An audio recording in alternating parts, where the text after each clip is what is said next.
अंजू ने जो घिनौना काम किया है उसके कारण मेरा पूरा परिवार शर्मिंदा है। मेरी भतीजी अंजू और उसके प्रेमी संजू और उसके दोस्त रॉकी और बादल को फांसी या उम्र कैद की सजा मिलनी चाहिए। यह कहना है श्री गंगानगर निवासी रवि का।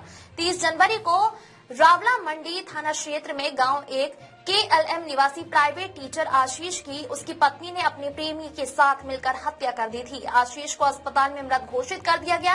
अंजू का इलाज शुरू किया गया। अंजू ने बताया कि एक कार में आए लुटेरों ने उसके पति की हत्या कर दी। अंजू को देखकर पुलिस को शक हुआ। अंजू के शरीर पर एक खरोच तक नहीं थी।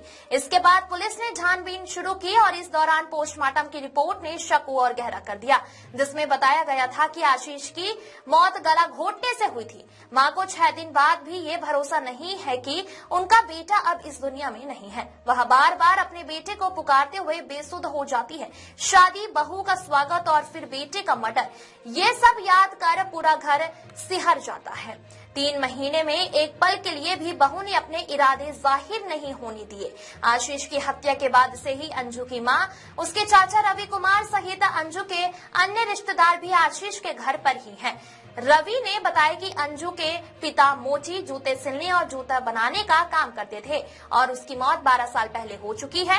अंजू ने बीकॉम कर रखी है और अब एमकॉम की पढ़ाई घर पर ही रहकर कर रही थी। चाचा रामचंद्र ने बताया, मैं एक सरकारी टीचर हूं और मेरी 2 बेटियां हैं। बेटा नहीं होने के कारण 4 साल पहले परिवार की आपसी सहमति से मैंने आशीष को गोद लिया था। आशीष को गोद लेने के बाद मैं और मेरी पत्नी काफी खुश थे। शादी के बाद अंजू परिवार के 7 सदस्यों का बड़ा ध्यान रखती थी और एक संस्कारी बहू की तरह अपने ससुराल में रह रही थी। अंजू के व्यवहार के कारण किसी को भी उसकी साजिश और उसके मन में आशीष के प्रति पल रही नफरत के बारे में पता नहीं चल पाया। आशीष के पिता राम रख ने बताया, मैं खेती करता हूँ और मेरे 4 बेटे हैं। आशीष सबसे छोटा बेटा था। आशीष और अंजू की शादी 30 अक्टूबर 2025 को हुई थी। शादी के बाद से ही अंजू का व्यवहार सबके प्रति बहुत अच्छा था। हमारा संयुक्त परिवार है और परिवार में कुल 16 सदस्य हैं। किसी को यह अंदाजा तक नहीं लगा कि उसके मन में क्या चल रहा है। राम रख ने बताया, आशीष की हत्या के बाद अंजू ने अचेत होने का नाटक किया। जब 31 जनवरी को अंजू को होश आया तो पुलिस के द्वारा अंजू से पूछताछ की गई। अंजू परिवार के किसी भी सदस्य के सवालों का जवाब नहीं दे रही थी, मगर जब पुलिस ने अंजू से पूछताछ की तो अंजू ने बताया कि जब वह 30 जनवरी को घूम रहे थे, उसी दौरान एक कार में 4-5 युवक सवार होकर आए और लूट की वारदात को अंजाम देने के लिए आशीष पर हमला कर दिया। मां को 6 दिन बाद भी ये भरोसा नहीं है कि उनका बेटा अब इस दुनिया में नहीं है।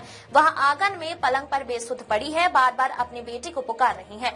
आशीष के चचेरे भाई अंकित ने बताया, आशीष ने जूलॉजी से MSc की हुई है। साथ ही श्री गंगानगर में कॉलेज से उसका BEd में उसका फर्स्ट ईयर चल रहा था। हम शाम को खाना खाने के लिए रोज घूमने जाते थे। 30 जनवरी की शाम भी मैं अपनी पत्नी जमुना, छोटे भाई अखिलेश, आशीष और उसकी पत्नी अंजू के साथ घूमने के लिए गया था। करीब 1 घंटा घूमने के बाद हम लोग घर लौट आए थे। अंकित ने बताया, हम लोग हमेशा घर के आसपास ही घूमते थे। जब हम घर चले गए तो अंजू उसी बातों में उलझाकर घर से दूर ले गई।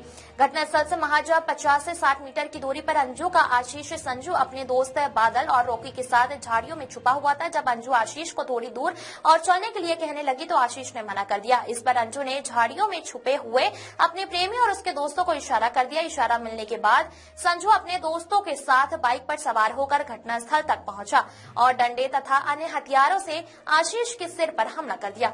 कुछ देर बाद इन सब ने मिलकर मफलर से आशीष का गला घोटकर उसकी हत्या कर दी।